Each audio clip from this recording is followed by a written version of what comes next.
Right, welcome back. This is episode 11 of the Milner Field House History and Discovery podcast. And we're back again in a deeper winter. And we're coming on to spring. Spring's coming, folks. We're here to talk about this week's discoveries. And as usual, I've got lovely Chrissie Pepper with me and lovely Andy Mack as well. They're both lovely. What can I say? In varying degrees. So how are you guys doing? How's your week's been? All right, it's the first time I've been called lovely all year. Thank you. Wow. Well, so this week's been a little bit different, hasn't it? Because we've been out there. I think we're there Monday and Thursday, weren't we, as well? Yeah. So, and who was ringleader of that, I wonder? Well, of course, we know. Our fearless leader, Chrissie's, decided that Monday she got to Milner Field, and we've kind of stayed true to our goal, haven't we, of outlining the house and finding things. But this episode specifically for what we've done last Saturday and on Monday, and for reasons that will become apparent later, Chrissie pretty much on her own on Thursday with spectators. You uncovered the outline around, well, Chrissie, tell us. It was, I'm trying to think how I started, because it actually started the week before, I think. Yeah, Saturday, wasn't it? Or maybe even, yeah, it was, because we mentioned it in last week's podcast. I went during the previous week just to take some photos and have a little wander and just sit with the energy, basically. And then I found myself sat on top of the dining room bay window remains. And then I was just looking down at my feet and I noticed, straight brickwork.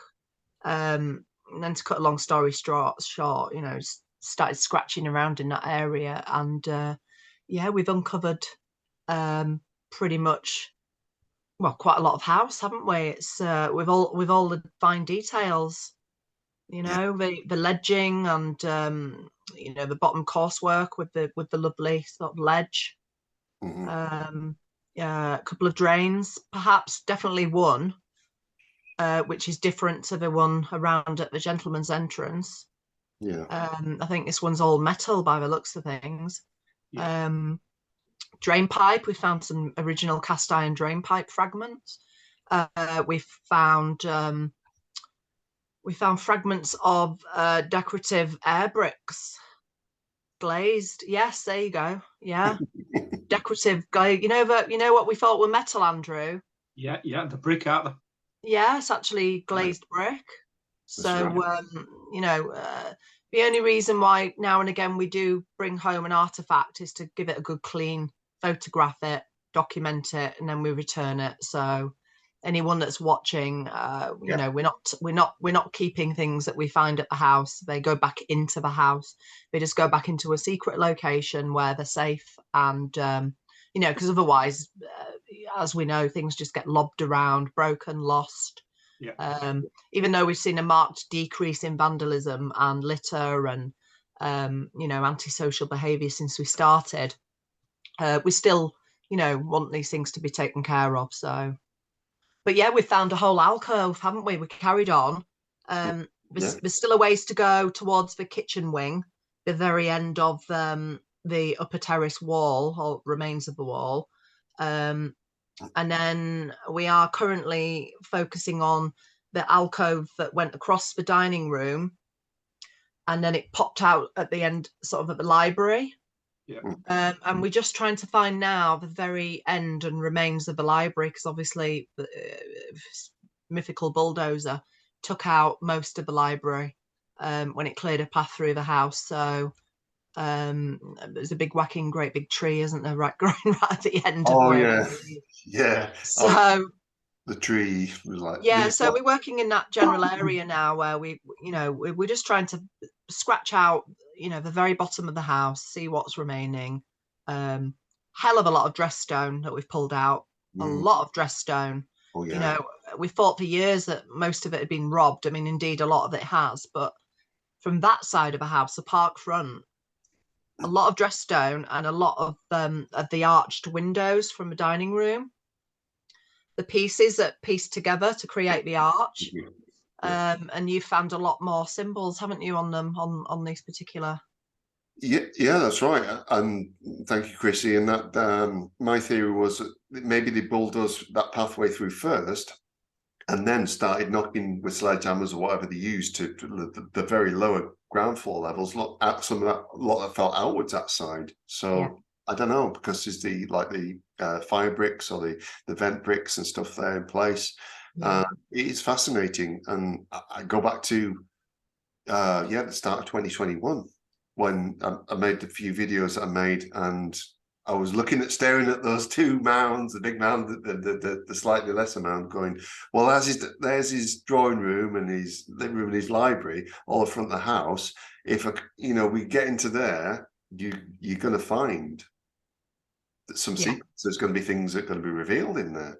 Yeah, but possibly, well, there will be. There'll be a lot more, carved pieces, probably with more runes on. And I had no idea. And then I just made an educated guess, pardon the pun, and thought the library would be the place that he'd place the most symbols around.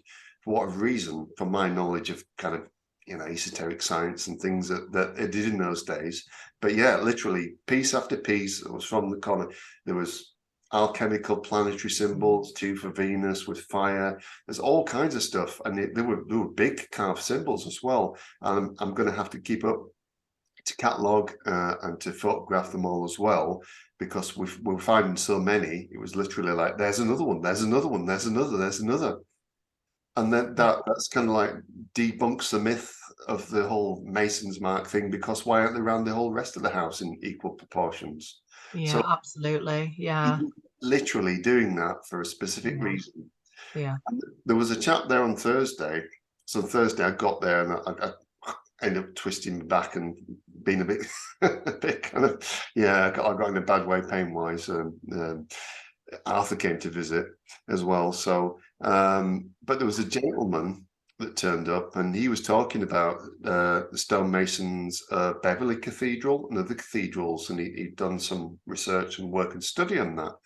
And he said, there's certain sites and certain places where the very ancient art of stonemasonry, they would use certain symbols. So they would use like Greek, occasionally some Roman, which we know less about. And use runes, use alchemical symbols and all this other stuff. So I had a good chat with him, and we're like, there's plenty of that in the library. And he was well happy. So we've had a lot of happy campers this week, and there's a lot of people needing Andy's services as well as a tour guide. He's a happy guy. They're all going to turn up tomorrow, aren't they? And I'm away. I'm gutted. Yeah, I'll get nothing done tomorrow. I'll just be showing people around, and I haven't even had time to go. I'm planning on giving a tour on next week at some point, and I've not had time to go and get what you've got. I need a little booklet with at least some large pictures of a house to show them key points, as it was. I could have left it around there for you. I know, but then you risk it getting damp, etc. So I just need to find somewhere where I can get some scans done and printed off, and I can take my book really, but I think there will be a lot. I think with the weather being a bit warmer, because the last 2 weekends have been all right. It's just been cold, hasn't it? And I think with it being warmer tomorrow, I think you might get a few around in the morning. Yeah. But it's testament to the interest that I think I've been 4 lunchtimes this week. I've been round, and I've shown at least 2 sets of individuals or couples round. Yeah. That's just by turning up on spec. It's not appointment or anything. It's just appointment. God forbid. And there's a lady joined today. I think she joined the group there and then. Her and a partner. I think she was called Claire, and I can't remember the gentleman's name. But he was very interested in what David's just been talking about, the marks on the stones. He said it fascinates him, and he'd love to know more about them. So, it's good. Yeah, it's very good. And last Saturday, I think it was really frozen when we got there, wasn't it? It was. Yes, it was really cold. And then there was like this scene from a movie where the fog starts to move in from up the valley. It was moving more towards it, like, oh no, we're going to get completely infogged at the time by the it kind of well, I stopped. think it got just after lunchtime, and it was God, it was really cold. And then by 1 o'clock, you couldn't even see the archway in the distance. It was it was quite I don't know, ethereal. It was, I wouldn't say it was creepy, but it was No, it was nice. It was otherworldly, but yeah. just as we and you'd gone by that time. There's a lovely gentleman called Steve who turned up, so give Steve Oh yes, to ask what we're doing, and by that time we'd stop. When you stop working, you get cold, don't you? If you've been working up ahead of Steve. But then the temperature also started to drop, and like the visibility dropped as well. And got some beautiful photos as well, like the carriage drive, just like the end shrouded in fog. I think I posted one on the group or something, but it was just like, wow. It was like one of those moments, not like the one back in Halloween where it was like dark and foggy, but this was like daytime fog. So yeah, all good. Yeah, the temperature did drop really fast though, because my fingers went completely numb. And they really hurt, and I've never had that before. I just remember, I think I was there just before 8. I was first there again, and I tried to do that macho thing about staking your spade into the ground, and it was solid. I just nearly jarred my shoulder out. It was frozen. Yeah. We all have to be careful at our ages, don't we? Obviously, so yeah, me particularly. I've learned my lesson this week. I think it was like, but sometimes you're going along, you're fine, and then all of a sudden, twang, one little thing goes, and you've got to slow down a bit. So anyway, we're all old. We're all getting old, yeah. So there was quite a lot. I think the main thing that amazed me as well was like that part where we got down into the little alcove of the outside of the building, because as Chrissie rightly said, we were going around outside the building, and everything that we find is being put back in a safe place in a time capsule.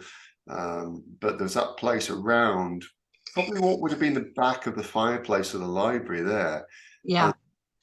I noticed it when the sun. How beautiful was it when the sun came through, and like late in the afternoon, because it's winter sun, and that was just shining directly into the library, into that area. Just like, wow, it's beautiful. And there was like a little ledge you can sit there, of what's left of the base of the wall, and it was like, wow, he must have, hence my poster. He must have been sat there in the night and read his books and did his studying until the sun went down, and maybe lit a candle. I don't know, but it just seems like quite a magical corner of the house for me. I know I'm obsessed with books, bit of a bibliophile anyway, but it just seems like there's the energy there is quite nicely intense, isn't it?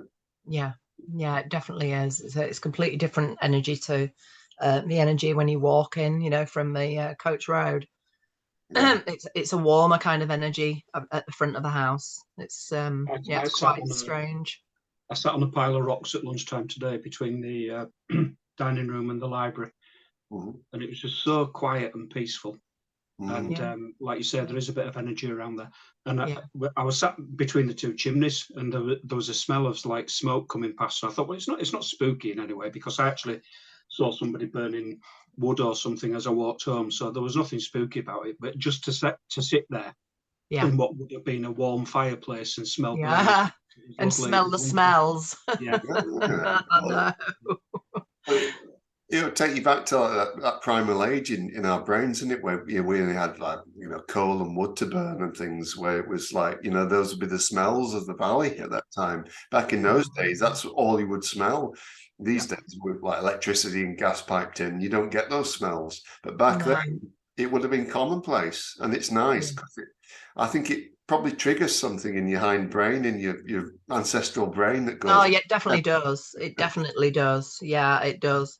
It was a pre the Clean Air Act of the 1950s.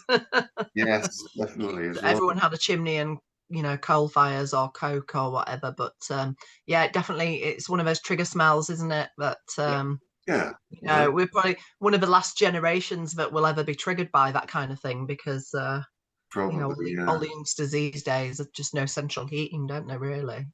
Not to generalise, but...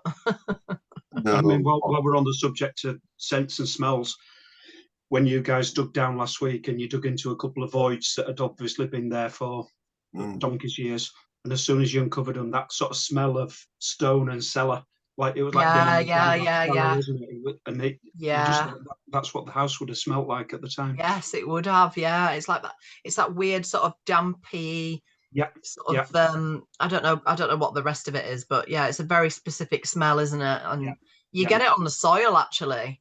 You can smell it on like certain parts. Dust and stone, isn't it? And, you can. Yeah, it's dampy kind of. But you're right, actually. I think certain areas of the house would have smelt like that. Yeah. I mean, it's probably no secret, really, that the house probably at a certain point was quite damp. So there was a lot of exposed stone. It's going to smell like that, isn't it? Yeah. That's a really good point, Andy. And it's almost like history does have a smell to it as well.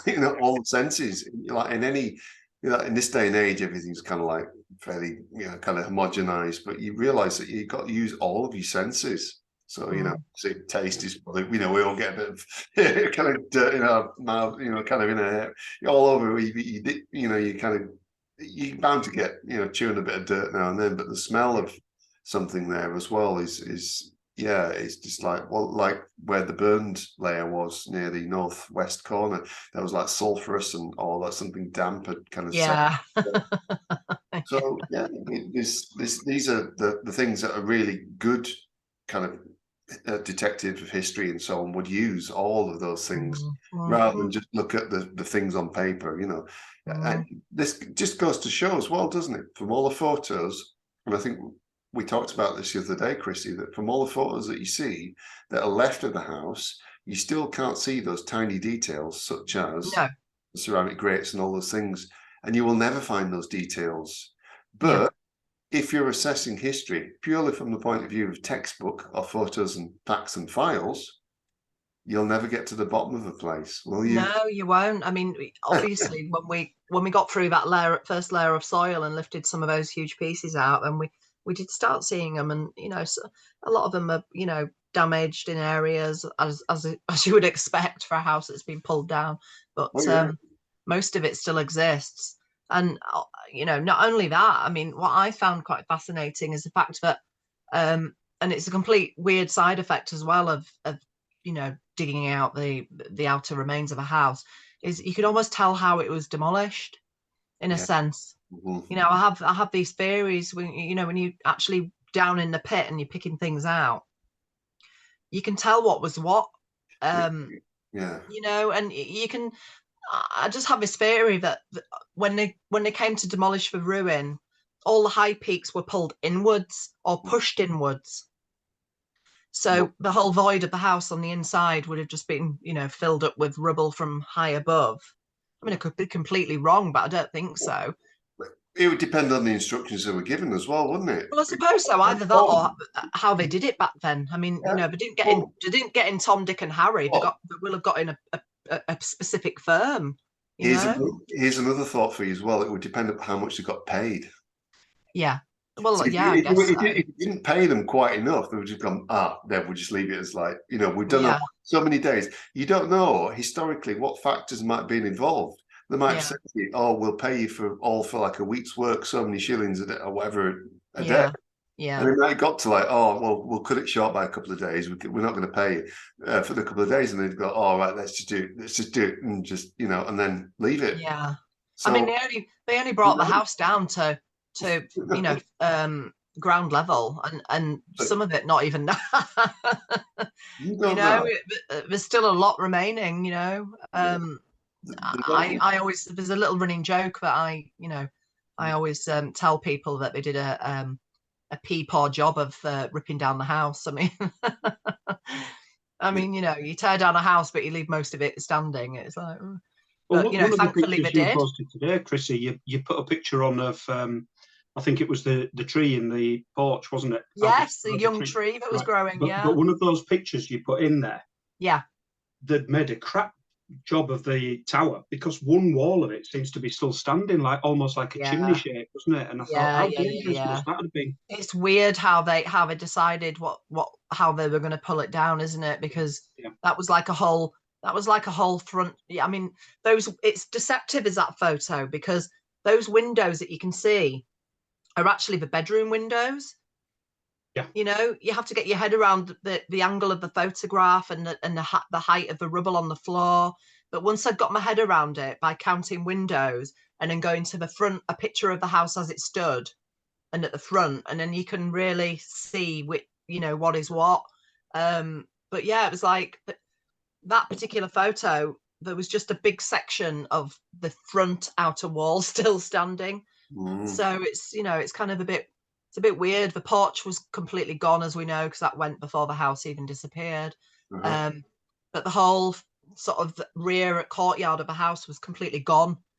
So you could almost see into the house and the back of the outer front wall. So yeah, it's quite weird, I suppose. But then again, that lends itself again to the fact that the top layers or whatever, they just pushed in,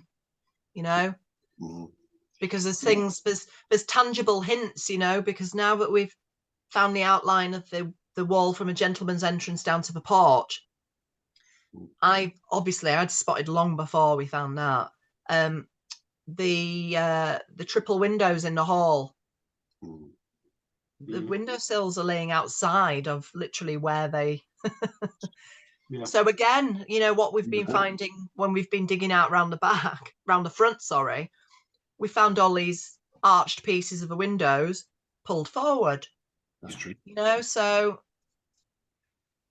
it's just evidence. It's evidence of what still exists now. Because if it had just infilled everything would have been inside the house. Yeah. It's Absolutely. Like I said, they made a crap job of it, and they've ended up having to do it sort of piecemeal and ad hoc, haven't they? Just to get it. I think so. And it probably a testament to the building as well, of how sturdy it was for them to actually shift. So, Absolutely. And I think we had this conversation with Richard, didn't we, about and he mentioned that he had a tape recording. He'd interviewed one of the chaps who was on the crew. So maybe there may be some clues in there as to like the mindset of what was going on and how and who. So you've got to think of all the factors. Who ordered it to be done? Who organized it to be done? Who was managed it? Who was in charge of this group? And go down the line and then see what was going on at that time. I know it was. I've always been under the impression. I've always been under the impression since I was a kid, because obviously, I grew up in the 70s, and obviously the 80s. But being a kid and living around buildings that were being pulled down, obviously I got, they weren't as grand as that, but whole streets of Victorian terraced houses, probably dating to a similar period. Sitting as a kid and watching them being pulled down. Kind of how they did it, it was entertainment at the time. The generation that played out. Sitting and watching how they pulled them down, it was so there didn't seem to be. It's not like today. There was no method. No. It was kind of like which piece will shift first, and that's how very lax in health and safety, and and also there was a lot left after they'd pulled it down as well. I mean, easier to get rid of a row of terraces than it is to get rid of a huge Victorian mansion, but definitely, it was just a testament to how they did things back then. It was very sort of shifty, and that'll do. Well, and the size of those stones, the key stones and the gut stones and stuff on the roof is like, you can't just just shift that away, or just can't. No, we'll just leave it where it is, because it just too big, literally tip, pull, or whatever, and then wherever it lands, because massive. There's no way you're gonna make sense of all that, is there? I guess there's nothing by the way of a risk assessment to do, because there was no other houses around. They weren't going to damage anything, were they? No. And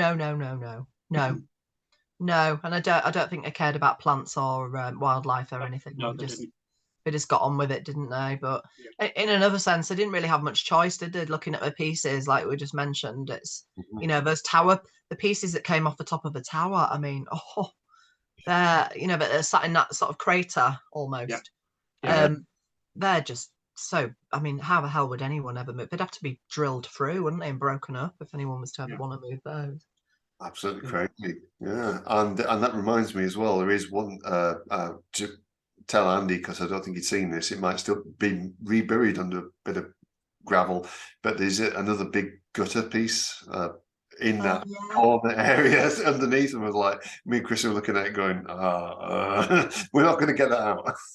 not just two, but it's just like one of those big ones, you know, the huge section is like, well, that'll have to wait.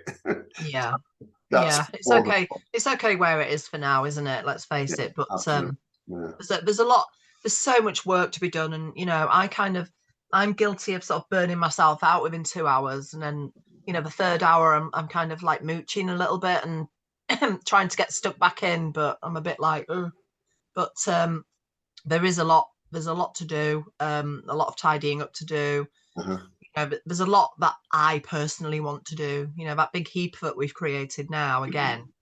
You know, I want to move that into a sort of a corner of the terrace and tidy it. And yes, you know, I don't like. I'm really funny with mess. I can't bear it. Yeah, of course, and yeah, we chatted about this the other day, and yeah, it's just going to be. I mean, I don't mind doing the wheelbarrow work and stuff, and moving the bricks and the stones and that. But yeah, it's simply finding somewhere we can put them all together so that they're still there preserved, but just out of the way so people can still get in as well. Well, I was wondering if we should just do you know, a sort of rubble outline towards the very end of the terrace wall. Keep it low, keep it wide, you know, and just you know, tidy up. I think I might start doing that tomorrow. Rather than, you know, doing more digging and well, you know, there's plenty of space on the lower level before the farm. There's plenty of space there towards the the east side of the house where the bushes, where we can kind of pile things there, just so people can have an undiluted view of the house later, and just exactly. It'd be really nice to be able to just walk and have a look, and you know, I have this vision in my head, which is very grandiose, of course, but of almost a clear terrace and house. Yeah, well, someday, ideally, more. It'd be great. This leads us perfectly into, if anybody is watching and you are fit and obviously have too much energy you don't know what to do with, please, when you come along, you know, if you would like to help, only as a volunteer status, part of a community project, you know, obviously. So if you have got time and energy to spare, please come along and, you know, get in touch with us as well. You know, effort's the best indicator of interest, and if you want to come down, just come anyway and just turn up. You know, I mean, there was amazing, and you know, we'll never turn you away if you're going to kind of, you know, get in and cut some ivy or you know, kind of clear up. Never. We've had some wonderful volunteers. There was somebody. Was it yourself or was it Andy that mentioned a chap that was jogging on Saturday? I think it was Andrew. And bless him, he was a little bit. I don't know if intimidate is his right word. He didn't want to disturb us, did he? He didn't want to disturb us, and he didn't know if we were like an official group of some sort. No, I mean, absolutely itching to get involved. Yeah, I mean, by all means, we're not a closed group. You know, we're doing this for everyone, and obviously, most of all, we're doing it for the house and the land. But if anyone's out there that's watching this that really, really wants to get involved, you know, obviously, you know, we have a code of practice where, you know, we're not lobbing things about. We've been very careful, been very mindful. We don't take risks. Sensible footwear's a must. You know, but yeah, come and get involved. It's it's good exercise. Cancel your gym membership and you know, come down and trust me, I've lost I'm on to nearly 2 dress sizes since Christmas. So there you go. Well, there you go, ladies. I know, it's fantastic. Ladies, gents, well, there might be a few gents out there that want to, you know, shift a couple of dresses as well these days. Yeah, definitely. All kidding aside, if you can just turn up, you know, that's all we want really, because, you know, we're 2, 3, 4 of us. Yeah, we can only do so much, and you know, the house needs you. Do that, get a little Colonel somebody the or house other. needs you. Like Yeah, but Titus, we all used Titus to. Salt with his top hat on, and Yeah. we need a poster of Titus Salt Jr. with his top hat on, going, "The house needs you." So there we We all go. used to potter around as individuals, didn't There's we? a And we sort of marketing got together, and Yeah. Thomas has come Very along, good. and Stephen, that builder, Alan comes along every now and again, and we've all got our own sort of interests and speciality subjects, if you want to call it that. And there's nothing to stop it. Everybody I show around, I say they've as much right to be there as I have, and it's just it's an interest. And if they've got an interest in sweeping the conservatory, they can do it. Yeah. Shoveling leaves, they can do it. Yeah. Helping David with his runic marks, you know, that so much It's just scope it's a nice way to get together as well and meet new people, and just, you know, I understand at the moment the weather's a bit naff, you know, it's cold, you know, but if you can brace it, you know, come along, and if you can't, then come along maybe later down, you know, maybe in spring or something. But it's a lovely place just to have a walk, as many people know anyway. So you know, you come for a walk and then just come for a natter with us. It's you know, well, the old gentleman today, I thought it was going to be the third lunchtime show around, and I said, are you looking for the mansion? And he said, no, I'm lost. He had no interest in the mansion. We were just trying to get out of there. No, it's funny. It's hilarious. I couldn't get lost there now if I tried. Well, of course, in future, hopefully, when we're more numbers and we get more organised, we'll reach out to local groups. Like I think Chrissie, you already mentioned you're doing a tour for some children next week, but local groups, community groups, photography groups, where they want to come and be toured around and do the stuff, and hopefully, you know, just to embrace everybody in the community, all walks of life, everybody included, you know. Totally, that's our aim, really. And if there are people that are gardeners or, you know, into conservation and wildlife and are more interested in that side of thing, that, you know, I'll happily deal with them and show them where all the species live and everything else. So yeah, we all have, like Chrissie and Andrew said, we all have our own unique perspectives on things as well. And if there are people also as well that like the paranormal and that side of things, and well, I'll deal with them too, and we'll show them around. We probably all will, to be fair. So a lot of people do turn up at night when the owls are out, and you know, that's a whole different world. Milner Field in the dark, in the night. Yes. Anyway, we'll leave that for another day. Right. So there was a point as well as that lower. It's like the we couldn't figure out what to call it, but it was like the part where the at the bottom of the house, right at the ground level, where it slopes down, the brickwork slopes down, and you can see that it's actually the base of the ground.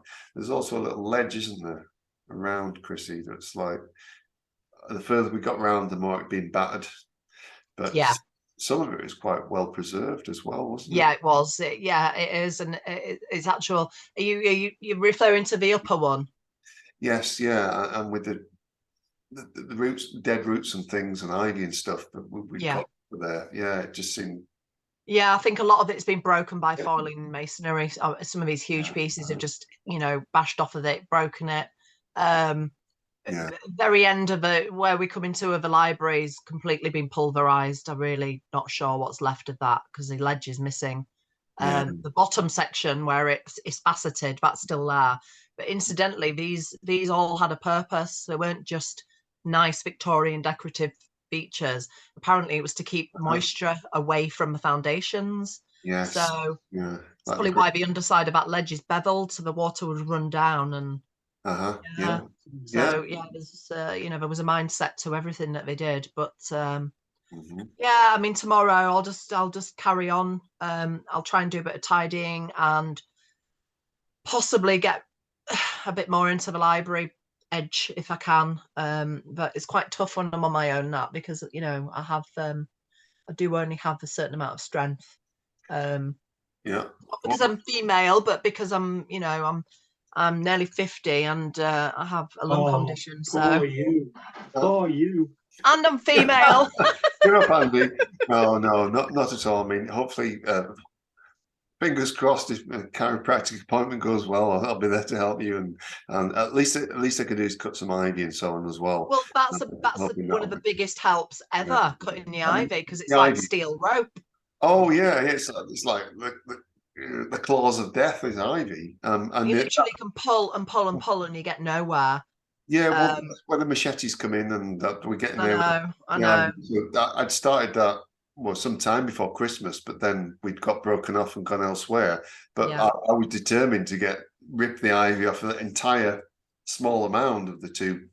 Yeah, that's obviously it helped that I've done that before, so that we could get into it more easily this time. So yeah, I don't mind doing that, because it's getting rid of ivy is just like, satisfying really, because it's on the trees, it's strangling everything. So it's killed I don't know how many trees. Yeah, I don't know how many of them have literally been strangled to death. It's taken all the life out of them. Yeah, it goes to a point where it's like a super weed, and it just strangles, and the destruction it does to the masonry and building as well. Just... But so you can say that about all the wild trees that have grown through, the house. It's absolutely. They're literally destroying the foundations of the house, which is really upsetting. But then again, like somebody else said the other day, it's another part of the history of the house. So Anyway, I was only saying poor you for you being nearly 50, not for you being a female. I know what you were meaning. Obviously, yeah. We don't want Andy cancelled yet. An early 50-year-old servant girl. And I'll be contacting you every 15 minutes or so tomorrow to see how many people you've shown around. You pay my wage, are you? I think the current currency is cake, so you get paid in cake. And walnut cake. The Robins will as well. So now we've got kind of minor, refreshments sorted. Tea and cake. We could try and lure a few more volunteers in with tea and cake. But definitely the Robins too as well. They've been out in force, haven't they? Yeah, they have. They just seem to follow us, don't they? It's so cute. I absolutely love it. Every time you turn around. He followed me around the other side at lunchtime. He didn't cut where we've seen him the last couple of weeks. He wasn't there. But when I went round the other side, there was one followed me around. I don't know if it was the same one. Yeah. Lovely little things. Yeah, they are. They're so curious, aren't they? They can come really close to you as well. And there's woodpeckers there as well. So the noise yes, there is. Yes, we've heard them. That makes you jump. We've heard them. Yeah, the woodpeckers. I'd never heard them that early in the year before. I was like, never really him springtime, but I guess because it's not been a savage of winter as many of us expected. There may be, I don't know the habits of woodpeckers. I'm not an ornithologist, so I don't know. But they're definitely been out, weren't they? We could hear them all the way Carriage Drive, and you can down the Carriage Drive, around Milner Field, around the kitchen garden. So which is great, really. Anyway, Andrew's only got a couple of minutes left, I believe. So okay, I have, right. Yeah. So we're going to convene again next week. If anybody's coming down to Milner Field tomorrow, definitely Chrissie will be there, and hopefully I'll be there later on, and others may be there too. So, but definitely get in touch with us. The socials. We're on Facebook, the Milner Field History and Discovery Group, and on Twitter, the same handle, Instagram, and we're also on YouTube, and all these podcasts, as you know, we're on Spotify and all the other good podcasting stations as well. But please keep sending in questions. I've been saying I've got the odd one here and there that's coming through the podcasts. We tend to get most of them through Facebook. But if you have got any more questions, specifically through Spotify, I know they have a question section now. Please keep sending them in, and what I'll do is I'll save them up maybe for one episode or half an episode, and we'll all answer them together for you as well. So if you have sent questions in already and thinking, oh, they're ignoring us, we're not. We're just trying to have a few kind of saved up as well, and that probably makes it better for everybody. You do a question and answer session, and at some point, God knows when, we'll get another quiz, another quiz going as well. So that'd be good. So, yeah, well, you know, we'll see I'm bound to anyway. get one right, one Not wrong. saying anything, but I All generally win. competitive again as well. Oh, well, all right. Ask me one on the stables. We shall see. Right, the stables. Right, okay. So is there any other business for tonight? Nope, I think we're all No. good until next week. All good. No. Okay, right. Well, from all of us here on the podcast, thank you for watching. And if you keep tuning in as well, keep coming back. There's plenty more to show you. There's plenty more discoveries to come. So from all of us now, good night and thanks for watching as well. Thanks, bye. Bye. Bye.